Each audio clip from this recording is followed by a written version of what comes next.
बातमी आहे पंढरपूरमधून। महाविकास आघाडीमध्ये पंढरपूरमध्ये बिघाडी झालेली आहे, कारण काँग्रेस आणि राष्ट्रवादीचे उमेदवार हे आता एकमेकांसमोर उभे ठाकलेत। जाहीर सभेतून एकमेकांवर टीका करण्यात येते। खासदार प्रणिती शिंदेंनी राष्ट्रवादी शरद पवार पक्षावर टीका केली होती, त्यावर आता लक्ष्मण ढोबळेंनी प्रत्युत्तर दिले।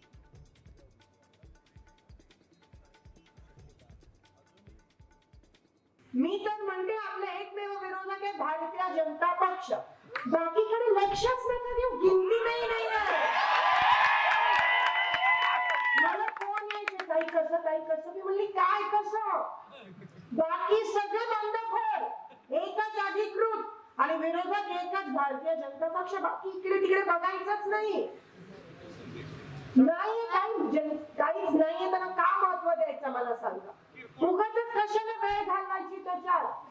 पंजाबला जाऊन पंजाब सारख्या एखाद्या गल्लीत सलूनचं दुकान काढून माझंच दुकान चांगलं आहे असं जर ताई म्हणत असतील तर ते दुकान चाललं पाहिजे, या दृष्टीनं त्यांनी प्रयत्न करावा, एवढीच आमची अपेक्षा।